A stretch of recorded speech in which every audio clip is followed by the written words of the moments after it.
Not only that, on the other side, Jared Goff has to take care of the ball on Sunday. You cannot turn the ball over. When it comes down to it, what's been the one thing everyone's been talking about in this game all week long? It's going to be a shootout. Everyone's predicting this to be a high-scoring shootout. Matthew Stafford slinging the ball, 3 touchdowns. Jared Goff slinging it, letting these playmakers make plays. That's been the whole thing. When you're in a shootout of a game, when you're in a high-scoring game, it comes down to who wins the game is who has the ball at the end, typically, right? And on top of that is who gets the most possessions. If you can get turnovers and you can steal 2 or 3 possessions, and especially in a shootout of a game in the playoffs, you're going to win this football game. And you're not going to make it to where it's going to be a 1-possession game. If you get 2 turnovers, it turns into a 2-possession game because it's a shootout. Teams are scoring. You take a possession away from them, add it to yours, win the football game.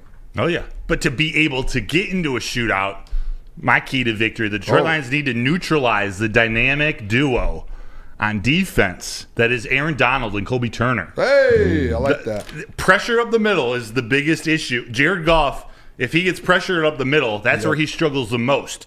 It's less when it's coming from the edges, although that is an issue. He is pretty good at stepping up in the pocket, stepping into that pass rush, but if it's coming from Aaron Donald and Kobe Turner up the middle, that he has no way to get out. So if they can keep them at bay, Frank Ragnow, Graham Glasgow, and Jonah Jackson can neutralize those two, I think this offense can get into a shootout with anybody in the league. Definitely the Rams. That's been the thing, too, I keep seeing on national media is, and I think it's very well known now, that Jared Goff, he turns into a little bit of a different player when he does get a lot of pressure on him and changes a little bit. When he has to start moving and that pressure comes, like you've seen like the Bears game, the Packers game, the Ravens game, like once you get that pressure, if the offensive line can stop it, that's going to be like the biggest, like you have to just stop it up front, the trenches.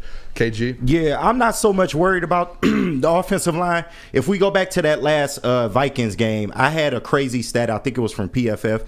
The Vikings blitz rate in that last Lions game was 91 or 92%. Yes. So, and Jared Goff went in there and put up over 300 yards. So I'm not worried about the offensive line as far as picking up the blitz is concerned. They should be fine as long as they stick to what they know and what they do well. They should be okay. Yeah, in those Vikings games, like he was 43 of 55 for 497 yards and 3 touchdowns when being blitzed. Do you have that off the top of your head? Yeah, I remember. That's locked in. That's locked in. Broder has one of those wristbands for Jared Goff, like ready to go. But like, that's the thing. Play calls. Where did the Vikings blitzes come from? They came from the edges. They weren't getting pressure up the middle. That's part of the point. I mean, it's not just to defend Goff against the haters. This is actually the important part of his game and how he plays the best. You can't argue with those numbers. So that is a huge key. Yeah, my other one here I want to go to the defensive side of the ball because that's been the thing that as well people talk about a lot is how can this Lions defense keep the Lions in the game if the Rams get going. You have obviously Puka Nacua, Cooper Kupp, and then you have Kyren Williams. All pro back now. You guys see that running back. Thing I want to kind of talk about with this is my key in this one. It's you can't, in my opinion, it's almost impossible, especially for this defense, not a top 10 defense, to take away Puka Nacua and Cooper Kupp and Kyren Williams. You can't do both. And I don't think they're going to be able to, and I think AG knows that. If you go look at the losses of Kyren Williams since he's played this season, he's played in 4 losses in the Rams. 3 of those 4, he rushed under 60 yards.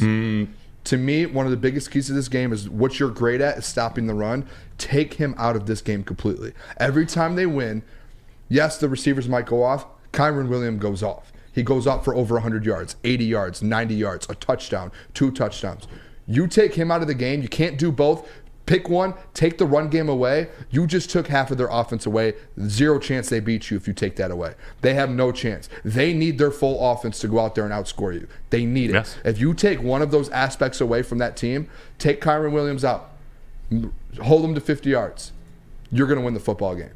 And I think they're going to do that because they've done it all year. I don't think they've given up has anyone rushed for over 100 yards on the Lions this year? I don't think so. I don't think there's been anyone. I don't think any one player. I think there might have been a team, but I don't think a player has. Like a Justin Fields-ish. Yeah, I don't think one player has. So if you take Kyren Williams out of this football game, yeah, okay, Puka Nacua, Cooper, go do what you want to do. We just took away your other half.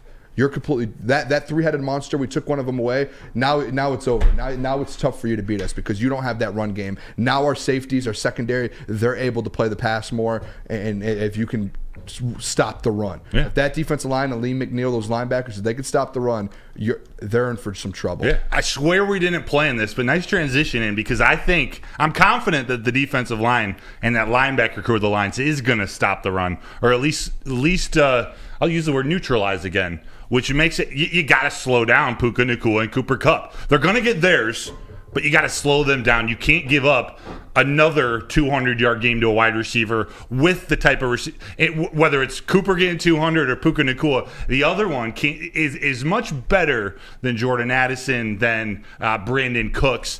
Matthew Stafford will pick you apart a little bit more than Dak Prescott and Nick Mullins if you let one of them go. You got to contain them. You got to slow them down. Yeah, I like that.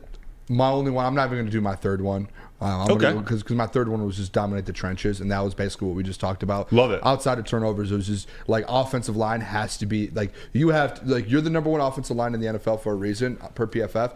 Like, go out there and be that. Yeah. This is like there's no more like waiting. Like, this is the time to do it. You remember a couple weeks ago, I think they were like 6-0 when that line was fully healthy, and I think they ended up losing. So maybe like Cowboys. 6-1 now. Yeah, the Cowboys. So like 6-1 or 7-1 now.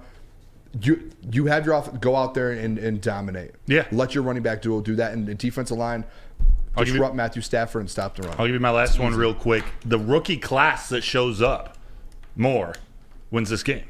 This is young on young. I know Stafford and Goff are veterans. Stafford's a little bit older, but this rookie class on offense and defense, whichever one plays better, is probably going to come out victorious.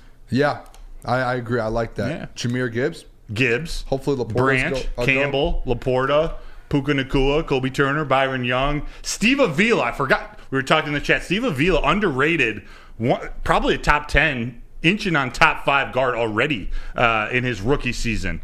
Not a bad pick. Not a bad pick for Mr. Les Snead. JB, you have a key to victory or something that we missed here? No, I don't think so. I do agree with Broder in stopping the defense, the two-headed monster on the Rams defense, that is Aaron Donald and Kobe Turner. But I think Penei Sewell is up for that task and up for that challenge. There hasn't been anyone that he's faced or come across that he is nervous about or scared of, and you got to give him credit for that. And that's why I like him as a player for the Lions team, that I feel like is going to keep Jared Goff as clean as possible as he can. Lions kind of match up good versus them. The offensive line to stop that interior rush that's dominated. 100%. I stop the run, stop Kyron Williams. That was my number one key, but I am confident in this Lions offense, especially Ragnow, Glasgow, and Jonah Jackson, because they have Penei Sewell and Taylor Decker. I'm okay with that matchup. What about you, KG? Yeah, I had two. The first one is like yours, Booner. Make them one-dimensional. Yep. You got to make sure you got to put this on the hands of Stafford. You can't let the run game get crazy too. But my second one, and this is my main one, protect the red zone. Listen, y'all. Like that. Matt Stafford's going to come here. He's going to throw for a lot of yards. I don't know which receiver is going to get the over 100-yard game, but at least one of them will. But you want to limit as many of those 7s to 3s as you possibly can. Protect that red zone. Make sure you're not giving up the whole field. You can give up the whole field, but in that last 25 yards, you need to absolutely play your best defense. Keep them out the red zone, limit them to 3, and we should be okay, because I don't think their defense can keep up with our offense. So. Yeah, and I want to, in the chat here, Ram Faithful 39, I'm sure he's pretty familiar with Aaron Donald and stuff. He said Sewell won't be up against Aaron Donald, but I'm pretty sure I've watched some Rams games. Aaron Donald moves around a lot. He's a guy that moves around. I've seen him. He might not be coming off the edge, but he'll stunt. He'll stunt in between guard and left tackle, right tackle. A couple years ago when they played each other, Aaron Donald and Penei Sewell, there were highlights of them going at it. And Penei got up in his face. Like, that's gonna be a matchup. I guarantee you, they're gonna find a way for that matchup. Whether that is gonna happen, I can guarantee you that. Including Ragnow, a couple All Pros on an All Pro, on a legend, on a Hall of Famer.